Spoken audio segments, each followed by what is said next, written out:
everyone, it's Haley, and today I'm doing a spoiler-free review for A Court of Mist and Fury by Sarah J. Maas. So this is the second book in the Court of Thorns and Roses trilogy by Sarah J. Maas. So if you haven't read A Court of Thorns and Roses yet, then don't watch this video because it will be kind of spoiling that just because this is the second book. But if you haven't read this book, then you are fine. It will remain a spoiler-free review.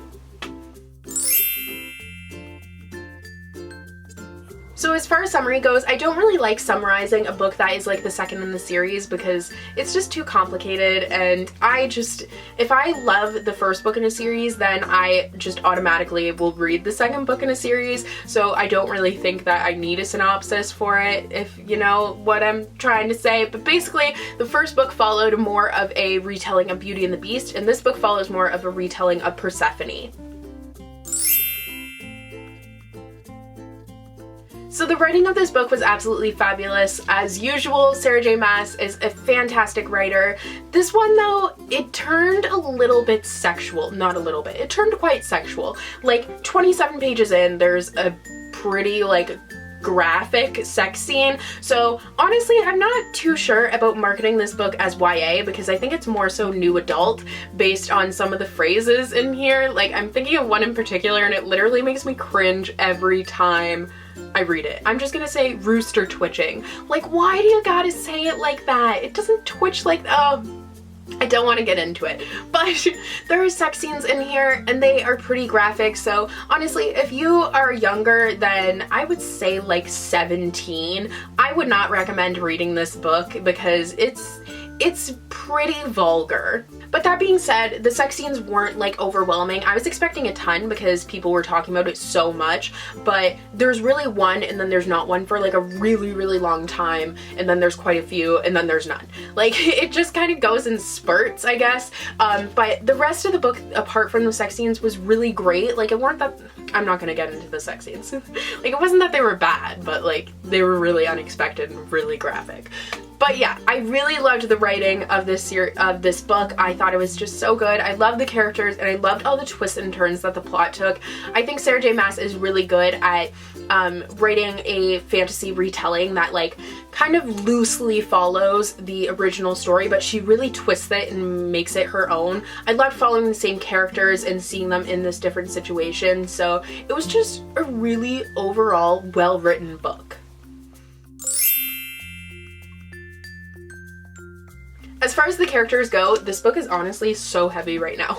It's like hurting my arm. I feel like I need support. I need to like support my arm. But as far as characters go, Feyre, you really see develop in this book. She honestly is no longer the person that she was in the last book. She has become a totally new being, and you see it in her personality as well as her like physical attributes. And I loved seeing her try and kind of figure out what is going on with her now and try and figure out this new life that she's living. I think you get to see a lot inside her mind, and it all makes sense. Like, she hasn't developed too much from the original character that she was. Like, you still see kind of the grassroots of her in that character, but she has also transformed into this new person.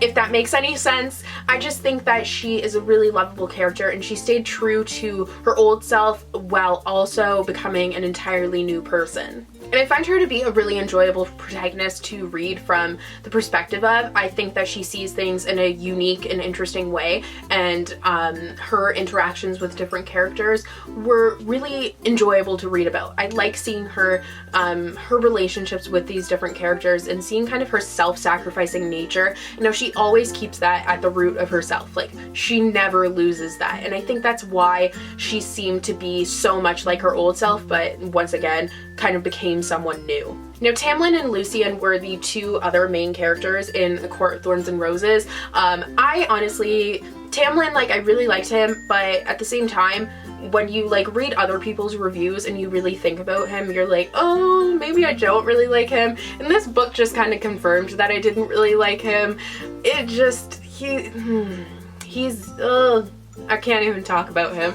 But Lucian, honestly, I thought that the last book was kind of setting up for a love triangle between between Tamlin and Lucian and Feyre, but I was quickly informed by commenters but that was not what was happening at all, but I kind of just felt love triangle vibes, so I was clearly very wrong, but you know, it happens.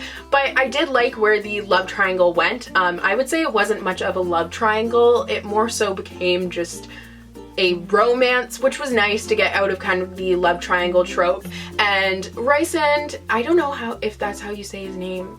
Rysand? Rise? I have no idea. But I really liked him as a character. I was a little bit apprehensive at first, but I found him to be really loyal, and you kind of, with all of the characters, I found that they stayed true to who they were in the first book, if that makes sense, but became new people. And a lot of what happened in this book really did well to explain a lot of their personality traits and actions in the previous book. And I thought that the connection between the two books was just incredible, and it was just unlike any other series I've ever read.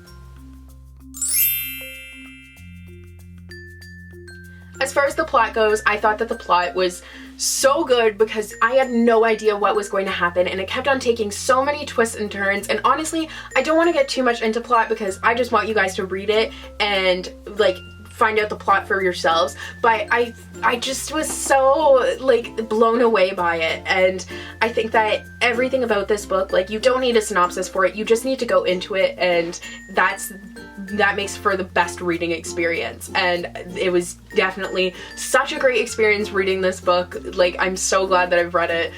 Oh, it was so good, and I'm so excited for the next one because I think it's gonna be fabulous.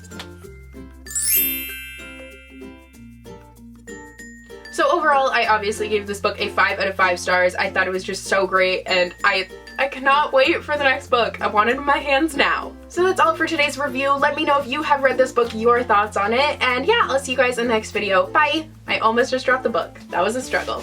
Okay, this book is so heavy my arm is dying. That was my workout for like the year. Alright, bye!